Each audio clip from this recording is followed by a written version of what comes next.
Hi, good morning. ത്വമേവ മാതാ ച പിതാ ത്വമേവ ബന്ധുശ്ച സഖാ ത്വമേവ വിദ്യാ ദ്രവിണം ത്വമേവ സർവം മമ ദേവദേവ. ശ്രീമദ് ഭഗവത്ഗീത 10-ാം അധ്യായം വിഭൂതി യോഗം. ഒരു ശ്ലോകേ ചൊല്ലിയിട്ടുണ്ടായിരുന്നുള്ളൂ. 2-ാമത്തെ ശ്ലോകമാണ് ചൊല്ലുന്നത്. ഭഗവാനാണ് പറയുന്നത്. ഭഗവാൻ തുടർന്ന് വീണ്ടും അർജുനനോട് ചെറിയ ഉപദേശങ്ങൾ കൊടുക്കുന്നു. ശ്ലോകം: നമേ വിദുഃ സുരഗണാ പ്രഭവം ന മഹർഷയ അഹമാദിർഹി ദേവാനാം മഹർഷീണാം ച സർവശഃ. മലയാളം: മഹർഷികൾ സുരന്മാർക്കും അറിവില്ലെൻ്റെ ഉത്ഭവം, ദേവന്മാർക്കും ഋഷീന്ദ്രർക്കും ഉത്ഭവസ്ഥാനമാണു ഞാൻ. പ്രഭവം, എൻ്റെ യഥാർത്ഥ സ്വരൂപം അല്ലെങ്കിൽ എൻ്റെ ഉത്ഭവം. സുരഗണാഹ ന വിദുഃ, ദേവഗണങ്ങൾ അറിയുന്നില്ല. ഈശ്വരൻ്റെ അംശമുള്ളവരാണ് ദേവഗണങ്ങൾ എന്നാണ് പറയുന്നത്. അവർക്ക് പോലും എൻ്റെ പ്രഭവം, എൻ്റെ ഉത്ഭവം എവിടെ നിന്നാണെന്ന് മനസ്സിലാവുന്നില്ല. മഹർഷയഃ ന, എത്രയോ കാലം തപസ് ചെയ്യുന്നവരെയാണ് മഹർഷിമാർ, അവർക്കും അറിയുന്നില്ല. ഹി, എന്തെന്നാൽ അഹം, ഞാൻ, ദേവാനാം മഹർഷീണാം ച, ആ ദേവന്മാർക്കും മഹർഷിമാർക്കും പോലും സർവശഃ ആദിഹി, എല്ലാ തരത്തിലും ഉത്ഭവസ്ഥാനമാകുന്നു. അപ്പോൾ കഴിഞ്ഞ ശ്ലോകത്തിൽ നമ്മൾ പറഞ്ഞു, നിനക്ക് നല്ലതിന് വേണ്ടിയിട്ടാണ് ഞാൻ ചില കാര്യങ്ങൾ പറയാൻ പോകുന്നത്, എന്നെ പറ്റിയിട്ടുള്ള പരമസത്യമാണ് ഞാൻ പറയുന്നത്, അത് നിനക്ക് ഹിതത്തിന് വേണ്ടിയാണ് പറയുന്നത്. ഇതെല്ലാം മനസ്സിലാക്കി കൊടുത്തു കഴിഞ്ഞു. അർജുനൻ്റെ ഇപ്പോഴത്തെ ഭാവപ്രകടനം കണ്ടപ്പോൾ ഭഗവാന് മനസ്സിലായി, ആദ്യത്തെ നമ്മൾ പറഞ്ഞ വിഷണ്ണനായ അർജുനനൊന്നും അല്ല. ഈ തത്വങ്ങൾ മനസ്സിലാക്കി, ചോദ്യങ്ങൾ ചോദിച്ച് അതിൻ്റെ വിശദീകരണം മനസ്സിലാക്കി മുന്നോട്ട് പോകാനുള്ള ഒരു മനസ്സ് അർജുനനുണ്ട് എന്ന് ഭഗവാൻ മനസ്സിലായി. അപ്പോൾ സാധാരണഗതിയിൽ നമ്മൾ ചില ആൾക്കാർ ഒന്നും മനസ്സിലായില്ലെങ്കിലും കണ്ണടച്ച് വിശ്വസിക്കും ചില കാര്യങ്ങൾ. മറ്റു ചിലർ ഇതുപോലെ ചോദ്യങ്ങൾ ചോദിച്ച് അത് മനസ്സിലാക്കാൻ വേണ്ടിയിട്ട് അതിൽ നിന്ന് മനസ്സിലാക്കി ആ ഉത്തരങ്ങളെ സ്വീകരിക്കുന്നു. അവരാണ് ശരിക്കും ഏറ്റവും നല്ല ശ്രോതാവ്. ഇനി മൂന്നാമത് കുറച്ച് പേരുണ്ട്, അവരും ചോദ്യങ്ങൾ ചോദിച്ചുകൊണ്ടേയിരിക്കും. അത് നമ്മളെ തോൽപ്പിക്കാനാണ്. അതായത് അതിന് ഉത്തരം പറയുന്നവരോട് തർക്കിക്കാനും ഞാനാണ് നിങ്ങളെക്കാൾ ശ്രേഷ്ഠൻ എന്നും മനസ്സിലാക്കാനുമാണ്. അല്ലെങ്കിൽ അങ്ങനെ ഞാനാണ് ശ്രേഷ്ഠൻ എന്ന് മറ്റുള്ളവരെ ധരിപ്പിക്കാനുമാണ്. അങ്ങനെ 3 തരം ആൾക്കാരുണ്ട് ഇവിടെ. അവരുടെ മുന്നിൽ, അതായത് ഇങ്ങനെ തർക്കുത്തരത്തിന് വേണ്ടി ചോദ്യം ചോദിക്കുമ്പോൾ നമ്മൾ എന്ത് ചെയ്യണം? അവൻ ചോദിച്ചോട്ടെ, പക്ഷേ എനിക്കിതിനൊന്നും ഉത്തരമില്ല എന്ന് വളരെ വിനയത്തോടെ പറഞ്ഞ് അതിൽ നിന്ന് ഒഴിവാവുകയാണ് നല്ലത്. കാരണം നമ്മൾ ഈ ഭഗവത്ഗീത പഠിക്കുന്നതും വായിക്കുന്നതും എല്ലാം എന്തിനാണ്? നമ്മുടെ മനസ്സിലെ മാലിന്യങ്ങൾ നീക്കി ഇതിലെ തത്വങ്ങൾ എന്താണെന്ന് മനസ്സിലാക്കി ആ തത്വങ്ങൾ പറ്റുമെങ്കിൽ നമ്മുടെ ജീവിതത്തിൽ പ്രാവർത്തികമാക്കാൻ വേണ്ടിയിട്ടാണ്. അല്ലാണ്ട് ഇത് വലിയൊരു സംഭവമാണെന്ന് മറ്റുള്ളവരെ ധരിപ്പിക്കാനല്ല, സ്വന്തം നന്നാവാൻ വേണ്ടിയിട്ടാണ് നമ്മൾ ഭഗവത്ഗീത പഠിക്കുന്നത്. ശരി, ഭഗവത്ഗീത പഠിക്കുന്നു. ഇപ്പോൾ നമ്മൾ നാരായണീയം മുഴുവനും പഠിച്ചു കഴിഞ്ഞു. ഇപ്പോൾ ഭഗവത്ഗീത തുടങ്ങിയതാണല്ലോ. അപ്പോൾ ആ ഭഗവത്ഗീതയിൽ പറയുന്ന ഓരോ കാര്യങ്ങളും ഒരു പ്രാവശ്യം കേട്ട് ബുക്ക് അടച്ചു വയ്ക്കുകയല്ല. അല്ലെങ്കിൽ ഞാൻ കേട്ടു, ഇന്നലെ കേട്ടു, അത് ഡിലീറ്റ് ചെയ്ത് കളഞ്ഞു, ഇന്ന് കേട്ടു, ഡിലീറ്റ് ചെയ്ത് കളഞ്ഞു, അങ്ങനെയല്ല. നമ്മളിത് ദിവസവും നമ്മൾ സന്ധ്യയ്ക്ക് നാമം ജപിക്കുന്ന പോലെ തന്നെ ഇത് പറ്റുമെങ്കിൽ എല്ലാ ദിവസവും ഇത് കേട്ടുകൊണ്ടേയിരിക്കുക. അങ്ങനെ കുറേ പ്രാവശ്യം കേൾക്കുമ്പോൾ, ഇപ്പം ഞാൻ എൻ്റെ ഈ പ്രഭാഷണം ഞാൻ തന്നെ എത്രയോ പ്രാവശ്യം വെച്ച് കേൾക്കുന്നുണ്ട് കേട്ടോ. ഞങ്ങൾ യാത്രകളൊക്കെ പോകുമ്പോൾ കാറിൽ സാധാരണയായിട്ട് എൻ്റെ ഹസ്ബൻഡിനോട് പറയും, ഇതാണ് ഞാൻ വെക്കാൻ പോകുന്നത്. അപ്പം അങ്ങനെ ഞങ്ങൾ ഇതാണ് കേട്ടുകൊണ്ടേയിരിക്കുക. കാരണം വെറുതെ കാർ ഓടിക്കുമ്പോൾ മറ്റുള്ളവരുടെ കുറ്റം പറഞ്ഞോ അല്ലെങ്കിൽ വേറെ എന്തെങ്കിലും ചിന്തിച്ചോ സമയം കളയുന്നതിന് പകരം ഇത് തന്നെ കേട്ട് കഴിഞ്ഞാൽ നമുക്ക് തന്നെ നമ്മൾ പറഞ്ഞതിൻ്റെ തെറ്റുണ്ടോ ഇല്ലയോ എന്ന് അതും മനസ്സിലാവും. അതേ സമയത്ത് ഇതിലെ തത്വങ്ങൾ ഒന്നുകൂടെ മനസ്സിലാക്കാനായിട്ട് സാധിക്കും. അപ്പോൾ ഇത് കേൾക്കുക എപ്പോഴും കേൾക്കാൻ പറ്റിച്ചാൽ അത്രയും നല്ലത്. അല്ലെങ്കിൽ ഒരു പ്രത്യേക എല്ലാ ദിവസവും കേൾക്കാമല്ലോ. എപ്പോഴും കേൾക്കാൻ പറ്റില്ലെങ്കിലും എല്ലാ ദിവസവും 5 മിനിറ്റ് കേൾക്കുക. അതിന് കഴിഞ്ഞോട്ടെ, നമ്മൾ പഠിച്ചതെല്ലാം കഴിഞ്ഞാലും വീണ്ടും 1ാമത്തെ ചാപ്റ്ററിലേക്ക് തിരിച്ചുപോയി നമുക്ക് ഈ 10ാമത്തെ ചാപ്റ്റർ വരെയുള്ളത് വീണ്ടും കേൾക്കാനായിട്ട് സാധിക്കും. ഇനി മറ്റ് യൂട്യൂബ് ചാനലുകളും ഉണ്ടല്ലോ, അതിൽ നിന്ന് മുഴുവനായിട്ടും വേണമെങ്കിൽ കേൾക്കാം. പക്ഷേ നമ്മളിപ്പോൾ 1ാമത്തെ മുതൽ പഠിക്കുമ്പോൾ വളരെ മെല്ലെ നിങ്ങൾ എത്തുള്ളൂ. കാരണം പെട്ടെന്ന് നിങ്ങൾ വായിച്ചു വിട്ടിട്ട് കാര്യമില്ലല്ലോ. ഓരോന്ന് മനസ്സിലാക്കിയിട്ട് വരുമ്പോൾ അതിനനുസരിച്ച് നമ്മൾ അപ്ലോഡ് ചെയ്യുമ്പോൾ നമുക്ക് കേൾക്കുകയും ചെയ്യാം. അപ്പോൾ അർജുനന് വേണ്ടിയിട്ട് സംഖ്യയോഗം പറഞ്ഞു കൊടുത്തു, കർമ്മയോഗം പറഞ്ഞു കൊടുത്തു, ധ്യാനയോഗം പറഞ്ഞു കൊടുത്തു, വിജ്ഞാന യോഗം, ഇതെല്ലാം കഴിഞ്ഞു. എന്നിട്ടും അർജുനനൊരു മടുപ്പല്ല സംഭവിക്കുന്നത്, ഉത്സാഹമാണ് അത് കാണുമ്പോൾ കഴിഞ്ഞ ശ്ലോകത്തിൽ പറഞ്ഞ പോലെ വിദ്യാർത്ഥികൾക്ക് ഉത്സാഹം കൂടുമ്പോൾ അധ്യാപകർക്കും പറഞ്ഞു കൊടുക്കാനുള്ള ഇൻട്രസ്റ്റ് കൂടും. അതുപോലെ ഇനിയും ഉത്സാഹമാണെന്ന് തോന്നിയത് കൊണ്ടാണ് ഞാൻ നിനക്ക് നല്ലതിന് വേണ്ടിയിട്ട് ഈ കാര്യങ്ങൾ ഉപദേശിക്കുന്നത്. ഇതെല്ലാം ഞാൻ പറഞ്ഞു കഴിഞ്ഞ കാര്യങ്ങൾ തന്നെയാണ് അർജുന. പക്ഷേ ഇതൊന്നും കൂടെ സ്വായത്തമാക്കാൻ വേണ്ടിയിട്ട് നിനക്കത് പഠിയട്ടെ, നന്നായി മനസ്സിലാവട്ടെ എന്ന് വിചാരിച്ച് ഞാൻ തുടരുകയാണ്. അപ്പോൾ ബ്രഹ്മം ആദികാരണമാണ്. അതായത് എൻ്റെ ഉത്ഭവം ആർക്കും പ്രവചിക്കാൻ പറ്റുന്നില്ല. ദേവഗണങ്ങൾക്ക് പറ്റുന്നില്ല, മഹർഷിമാർക്ക് പറ്റുന്നില്ല, ആർക്കും എന്നെ മുഴുവനായിട്ടും അറിയാൻ സാധിക്കുന്നില്ല. ഇപ്പോൾ സമുദ്രത്തിൽ നിന്ന് തിരയുണ്ടാവുന്നു അല്ലേ? ആ തിരയ്ക്ക് ഒരു സമുദ്രത്തിലെ മുഴുവൻ വെള്ളം ഉൾക്കൊള്ളാനായിട്ട് കഴിയില്ല. അപ്പോൾ സമുദ്രം അവിടെ എന്താണ്? അവിടെ ഉള്ളതാണ്. തിര എന്താണ്? അതിൽ നിന്ന് ഉണ്ടായതാണ്. അതാണ് വ്യത്യാസം. ഒന്ന് ഓൾറെഡി എക്സിസ്റ്റിംഗ്, എപ്പോഴും ഉള്ളതാണ്, ശാശ്വതമാണ്. മറ്റേത് അതിൽ നിന്ന് ഉണ്ടായതാണ്. പരബ്രഹ്മം എന്ന് നമ്മൾ പറയുന്നത് അവിടെ ഉള്ളതാണ്, അതിൽ നിന്ന് ഉണ്ടാവുന്നതാണ് മറ്റെല്ലാ ചരാചരങ്ങളും. ഈ ഒരു തത്വമാണ് നീ മനസ്സിലാക്കേണ്ടത്. ഇവർക്ക് പോലും അത് ഉൾക്കൊള്ളാൻ കുറച്ച് ബുദ്ധിമുട്ടുണ്ട്. നേരത്തെ നമ്മൾ പറഞ്ഞു ഈശ്വരാംശമുള്ളവരാണ് ദേവഗണങ്ങൾ, എന്നിട്ടും അവർക്ക് മനസ്സിലാവുന്നില്ല. എത്രയോ കാലം തപസ് ചെയ്തവരാണ് മഹർഷിമാർ, അവർക്കും എന്നെ മുഴുവനായിട്ട് ഉൾക്കൊള്ളാൻ കഴിഞ്ഞിട്ടില്ല.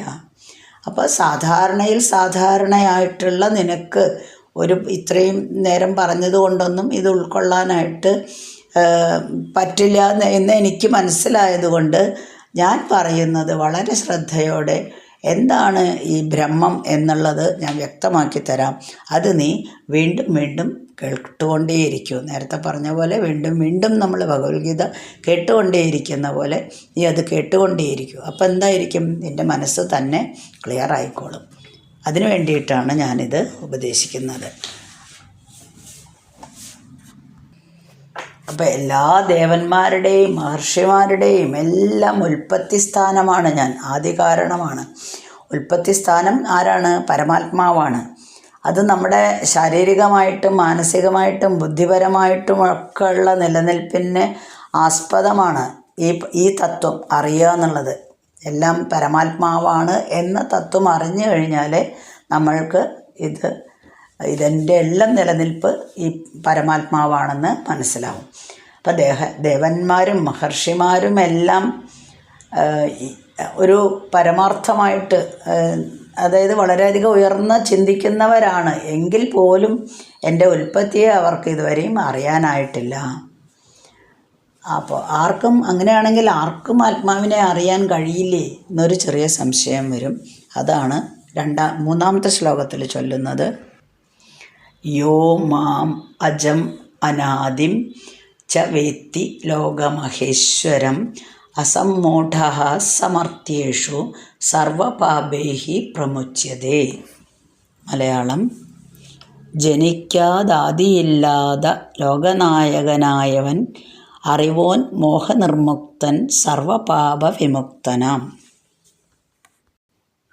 മാം അജം അനാദിം, ജന്മരഹിതനും അനാദിയായിട്ടും എന്ന് നിലനിൽക്കുന്നതായിട്ടും ലോകമഹേശ്വരം ച, ലോകമഹേശ്വരനുമായിട്ട് യഹ വേത്തി, ആരാണോ അറിയുന്നത്, മർത്തേഷു അസമ്മൂഢ സഹ, മനുഷ്യരുടെ കൂട്ടത്തിൽ വിവേകിയായിട്ടുള്ള ഈ മനുഷ്യൻ, അസമ്മൂഢനായിട്ടുള്ള മനുഷ്യൻ, സർവപാപേഹി, എല്ലാ പാപങ്ങളിൽ നിന്നും പ്രമുച്യതേ, പൂർണ്ണമായും മോചിപ്പിക്കപ്പെടുന്നു. അപ്പം മാം വേത്തി എന്നാണ്, എന്നെ അറിയുന്നവൻ. അജം, ഞാൻ എങ്ങനെയാണ്? അജം, അനാദി, ലോകമഹേശ്വരം. ഇത് മൂന്നുമാണ് ആര്? ആത്മാവ്. ഈ മൂന്നും അറിയുകയാണെങ്കിൽ അങ്ങനെയുള്ള മനുഷ്യൻ പൂർണ്ണമായും പാപങ്ങളിൽ നിന്ന് മോചിപ്പിക്കപ്പെടുന്നു എന്നാണ് പറഞ്ഞത്. അപ്പോൾ ഈ പ്രപഞ്ചം ഉണ്ടായത് പരമാത്മാവിൽ നിന്നാണെന്ന് നമ്മൾ കഴിഞ്ഞ അധ്യായത്തിൽ പറഞ്ഞിട്ടുണ്ട്. പ്രപഞ്ചം എന്ന് പറയണത് ഉണ്ടാവുന്നു, നശിക്കുന്നു, ജനിക്കുന്നു, നശിക്കുന്നു, വീണ്ടും ജനിക്കുന്നു, നശിക്കുന്നു. പക്ഷെ ആത്മാവ് മാത്രം നശിക്കുന്നില്ല. നേരത്തെ നമ്മൾ പറഞ്ഞ പോലെ അതവിടെ ഉള്ളതാണ്, അതിൽ നിന്ന് ഉണ്ടായതാണ് ഈ പറഞ്ഞതെല്ലാം.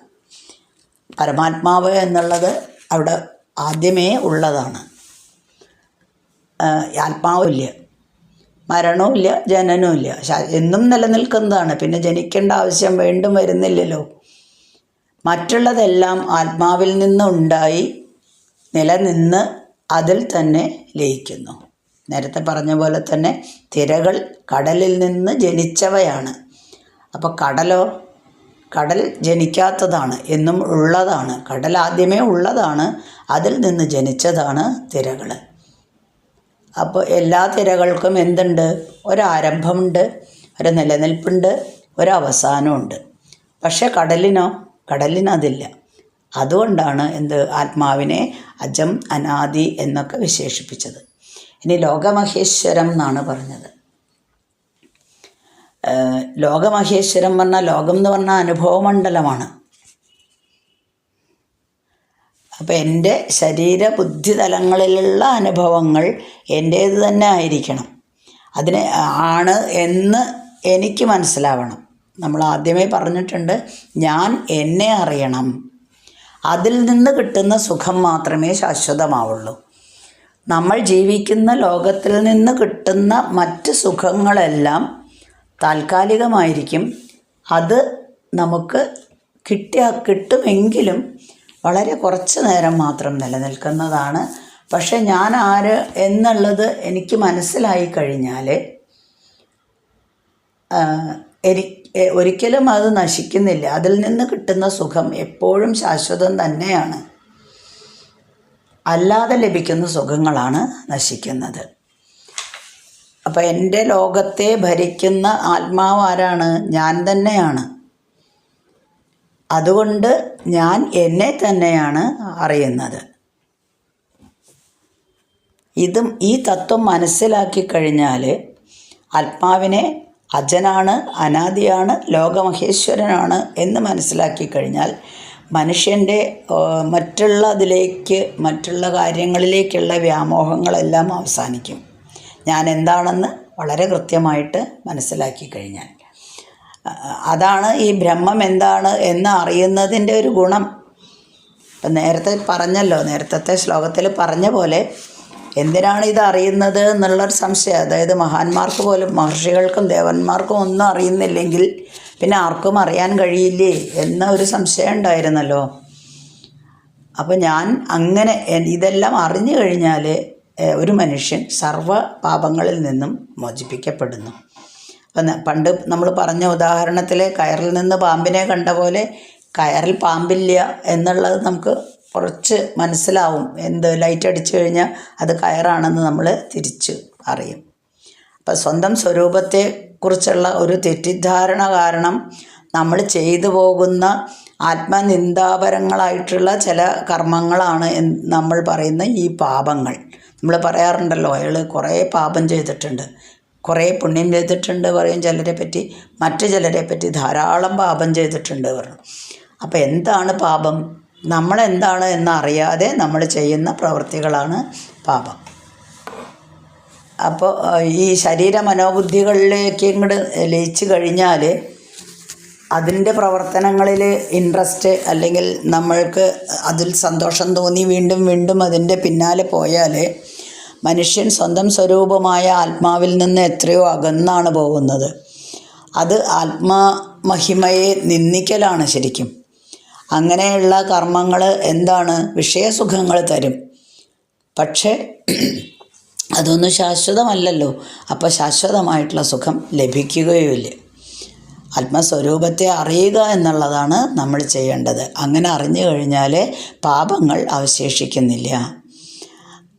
ആത്മാവ് അനാദിയാണ്, ജനനമില്ലാത്തതാണ്, നശ്വരമായിട്ടുള്ള ജഡവസ്തുക്കളുമായിട്ട് അതിന് യാതൊരു ബന്ധവുമില്ല. അത് കഴിഞ്ഞ ചാപ്റ്ററിൽ കഴിഞ്ഞ അധ്യായത്തിൽ നമ്മൾ പഠിച്ചു.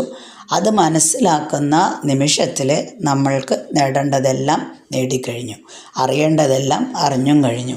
അതാണ് ആത്മാനുഭൂതി കൈവന്നവൻ എന്ന് നമ്മൾ വിശേഷിപ്പിക്കുന്നത്. അപ്പോൾ എന്തായി? അവൻ ലോകമഹേശ്വരനായിട്ട് തീർന്നു. വീണ്ടും ലോകമഹേശ്വരത്തെക്കുറിച്ച് തന്നെയാണ് 4ാമത്തെയും 5ാമത്തെയും ശ്ലോകത്തിൽ വിവരിക്കുന്നത്. അത് രണ്ടും കൂടെ ഒരുമിച്ച് അടുത്ത ദിവസം വായിക്കാം. ഓക്കെ. അസ്മിൻ പരാത്മന്നനുപാത്മകൽപ്പേ ത്വമിത്ത ഉത്ഥാപിത പത്മയോനി അനന്തഭൂമാ മമ രോഗരാശിം നിരുന്ധിവാതാലയ വാസവിഷ്ണു.